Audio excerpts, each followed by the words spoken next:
श्री स्वामी समर्थ. सर्व स्वामी भक्तांचे या चॅनलवरती पुन्हा एकदा मनापासून स्वागत आहे.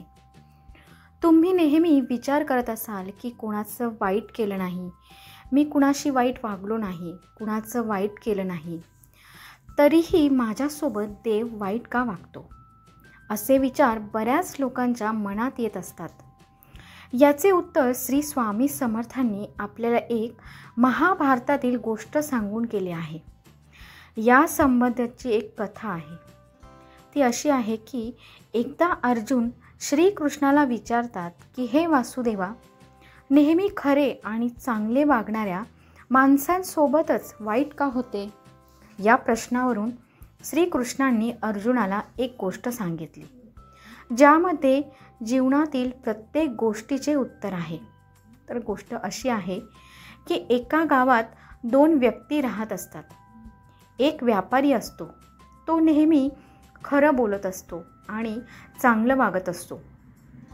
नेहमी देवाची भक्ती करायचा, चिंतन करायचा, नेहमी मंदिरात जायचा, देवाची सेवा करायचा, सर्व चुकीच्या कामांपासून दूर राहायचा. आणि दुसरा माणूस होता तो वाईट प्रवृत्तीचा होता, चुकीचे कामं करायचा, नेहमी खोटं बोलायचा, तसेच तो नेहमी अधर्मी काम करायचा, मंदिरात येणाऱ्या लोकांच्या चपला चोरायच्या, त्यांचे पैसे चोरायचा, वाईट संगतीत होता आणि व्यसनीसुद्धा होता. एके दिवशी तो वाईट माणूस एका मंदिरात आला. त्यावेळी खूप मुसळधार पाऊस पडत होता. या गोष्टीचा फायदा घेऊन वाईट माणसाने त्या मंदिरातील पैसे चोरले आणि त्याच वेळी तो चांगला माणूस आला. तो मंदिरात देवदर्शनासाठी आला होता आणि अर्जुना, त्या माणसाचे दुर्दैव असे की त्या चांगल्या माणसावरच पैसे चोरल्याचा आळ सर्व लोकांनी घेतला. त्याला सगळे वाईट साईट बोलू लागले, चोर म्हणू लागले, त्याचा खूप अपमान करू लागले. म्हणून तो चांगला माणूस कसा बसा त्या मंदिरातून बाहेर आला. मंदिरातून बाहेर रस्त्यावर आला तर तेवढ्यात एका बैलाने त्याला ठोकर दिली. तो त्यामुळे गंभीर जखमी झाला. त्याचवेळी तो वाईट मनुष्य मंदिरातले चोरलेले पैसे घेऊन निघाला. त्याला पैशाने भरलेले पोते सापडले. तो म्हणाला, आजचा दिवस किती चांगला आहे. मंदिरात पैसे मिळाले आणि तिथून बाहेर पडल्यावर सुद्धा लगेच रस्त्यावर पण आपल्याला हे पैसे मिळाले. हे सर्व त्या चांगल्या माणसाने ऐकले. तो चांगला मनुष्य घरी आला. त्यांनी घरातील सर्व देवी देवतांचे मूर्ती आणि फोटो काढून टाकले. तेव्हा रुष्ट होऊन तो जगू लागला. खूप दिवसांनी त्या चांगल्या माणसाचा आणि वाईट माणसाचा मृत्यू झाला. मृत्यूनंतर ते यमराजाच्या समोर गेले.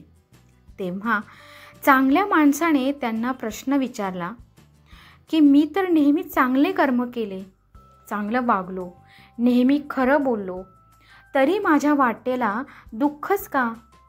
मला सारखा अपमान का मिळाला? या प्रश्नावर यमराजांनी त्या चांगल्या व्यक्तीला उत्तर दिले की जेव्हा बैलाने तुला ठोकर दिली तेव्हा तुझा मृत्यूचा दिवस होता, पण तुझ्या चांगल्या कर्मामुळे तुझा मृत्यू एका साध्या जखमेत रूपांतर झाला आणि तुझा मृत्यू टळला. त्या दुर्घटनेस तू वाचलास.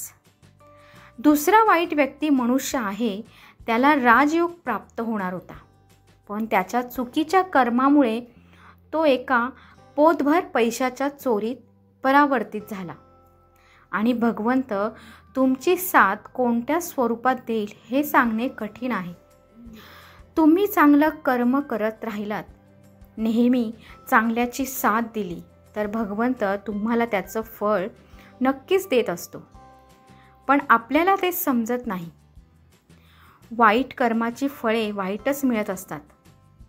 अशा लोकांना आयुष्यात कधी शांतता लाभत नाही, समाजात मानसन्मान मिळत नाही.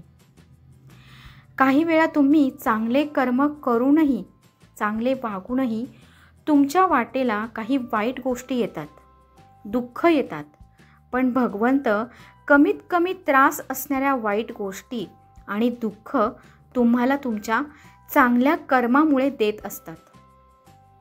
त्यामुळे भगवंताला कधीही दोष देऊ नका. तुमच्यासाठी चांगल्यातली चांगलं गोष्ट तुम्हाला मिळावी याचे नियोजन भगवंताने आधीच केलेले असते आणि तुमच्यावर मोठे संकट येणार असते, पण ते छोटे करून देव तुमच्या जीवनात देतो. तुम्ही जेव्हा माझ्यासोबतच वाईट का होते असा विचार करत असता, तेव्हा तुमच्या आयुष्यात जी वाईट गोष्ट झाली आहे त्याच्यापेक्षा मोठी वाईट गोष्ट घडणार होती, पण तुमच्या चांगल्या कर्मामुळे कमी वाईट गोष्ट तुमच्या वाट्याला आली, हे लक्षात ठेवा. आणि म्हणूनच नेहमी चांगले कर्म करा, नेहमी खरं बोला, नेहमी चांगल्या गोष्टी करा, चांगल्या लोकांच्या संगतीत राहा. याचा हिशेब देवाकडे असतो आणि याचं चांगलं फळ आपल्याला वेळोवेळी मिळत असतं. तर हा होता आजचा व्हिडिओ. तर व्हिडिओ कसा वाटला नक्की कळवा आणि सर्व स्वामी भक्तांनी कमेंटमध्ये श्री स्वामी समर्थ लिहायला विसरू नका. श्री स्वामी समर्थ.